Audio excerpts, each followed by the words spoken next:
Hello dear students, welcome to my English class. আজকের এই ভিডিওতে আমি ক্লাস 11-এর ফার্স্ট সেমিস্টারের দ্য ব্যাঙ্গেল সেলার্স এই পোয়েমটার এমসিকিউ নিয়ে আলোচনা করব। ক্লাস 11-এর ফার্স্ট সেমিস্টারের প্লেলিস্টের লিঙ্ক এই ভিডিওর ডিসক্রিপশন বক্সে দেওয়া রয়েছে, সেখান থেকে তোমরা সমস্ত ভিডিওগুলো পেয়ে যাবে। তো চলো আজকের এই ভিডিওটা শুরু করা যাক। দেখো, প্রথম প্রশ্ন, who is the poet of the bangle sellers? The bangle sellers এই কবিতাটির কবি কে? Answer, Sarojini Naidu. 2. The bangle sellers was first published in which collection? কোন কাব্যগ্রন্থে দ্য ব্যাঙ্গেল সেলার্স এটা প্রথম প্রকাশিত হয়েছিল? Answer, the golden threshold. What do the bangle sellers carry? চুড়ি বিক্রেতারা কী বহন করে? অ্যান্সার, ব্যাঙ্গেলস বা চুড়ি। Where are the bangle sellers going? চুড়ি বিক্রেতারা কোথায় যাচ্ছে? টু এ টেম্পল ফেয়ার, একটা মন্দিরের মেলায়। The bangles are described as symbols of, চুড়িগুলোকে কিসের প্রতীক হিসেবে বর্ণনা করা হয়েছে? হ্যাপি ডটার্স অ্যান্ড ওয়াইফস, সুখী কন্যা এবং স্ত্রীদের প্রতীক হিসেবে। Which colour bangles are meant for a maiden? Maiden মানে অবিবাহিতা কন্যা। অবিবাহিতা কন্যাদের জন্য কোন রঙের চুড়ি উপযুক্ত? সিলভার অ্যান্ড ব্লু, রূপালি এবং নীল। পরের প্রশ্ন, the silver and blue bangles are compared to, রূপালি এবং নীল চুড়িগুলোকে কিসের সাথে তুলনা করা হয়েছে? মাউন্টেন মিস্ট, পাহাড়ের কুয়াশার সাথে।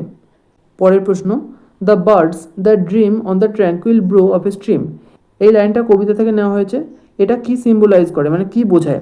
দ্য বার্ডস মানে কুড়িগুলো, দ্য ড্রিম যেগুলো স্বপ্ন দেখে, on the tranquil bro of A stream একটা নদীর শান্ত পাড়ে, এটা কি বোঝায়? চাইল্ডহুড ইনোসেন্স, শৈশবের নিষ্পাপতা। Which bangles are suitable for a bride? Bride মানে নববধূ, নববধূর জন্য কোন চুড়ি উপযুক্ত? Answer, rainbow tinted and golden, রামধনুর রংযুক্ত এবং সোনালি। The bride's eyes are described as, নববধূর চোখগুলোকে কেমন বলা হয়েছে? ড্রিমফুল মানে স্বপ্নময়। Like the flame of her marriage fire refer to which colour, এই লাইনটা কোন রঙকে বোঝাচ্ছে? লাইনটা দেখো, like the flame of her marriage fire মানে তার বিবাহের আগুনের শিখার মতো। আগুনের শিখা কেমন? লাল রঙের হয় না, সেই কারণে red. The bride walks like, নববধূ কেমনভাবে হাঁটে? এ ব্লুমিং ফ্লাওয়ার, একটা প্রস্ফুটিত ফুলের মতো। Which bangles are meant for a middle aged women, একজন মধ্যবয়সী মহিলার জন্য কোন চুড়ি উপযুক্ত? Purple and gold flecked grey, বেগুনি এবং সোনালি ছোপযুক্ত ধূসর।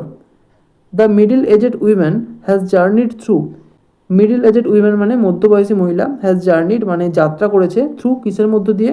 চাইল্ডহুড অ্যান্ড ইউথ, শৈশব এবং যৌবনের মধ্য দিয়ে। What does the poem mainly celebrate, কবিতাটি প্রধানত কি উদযাপন করে? Women's different stages of life, মহিলাদের জীবনের বিভিন্ন পর্যায়কে। Which literary device is used in silver and blue as the mountain mist, এই লাইনে কোন লিটারারি ডিভাইস বা অলঙ্কার ব্যবহার করা হয়েছে? উত্তর, সিমিলি। এখানে দেখো অ্যাজ এই ওয়ার্ডটা আছে, লাইক অ্যাজ এই ওয়ার্ডগুলো থাকলে সিমিলি হয়। The tone of the poem is, কবিতাটির ভাবটা কেমন? জয়ফুল অ্যান্ড সেলিব্রেটরি, জয়ফুল মানে আনন্দপূর্ণ আর সেলিব্রেটরি মানে উৎসব মুখর। Sarojini Naidu is popularly known as, Sarojini Naidu কী হিসেবে পরিচিত? নাইটিঙ্গেল অফ ইন্ডিয়া হিসেবে। The bangle sellers call their bangles, চুড়ি বিক্রেতারা তাদের চুড়িগুলোকে কী বলতো? Lustrous tokens of radiant lives, উজ্জ্বল জীবনের দীপ্তিময় প্রতীক। The central symbol of the poem is, কবিতাটির কেন্দ্রীয় প্রতীক কি? ব্যাঙ্গেলস মানে চুড়ি। এখানেই শেষ করছি আজকের ভিডিওটা। যদি ভালো লেগে থাকে একটা লাইক করো, আর অবশ্যই চ্যানেলটিকে সাবস্ক্রাইব করে বেল আইকনটিকে অল করে রেখো, যাতে আমাদের আগামী সমস্ত ভিডিওর নোটিফিকেশানগুলো তোমরা পেতে পারো। Thank you.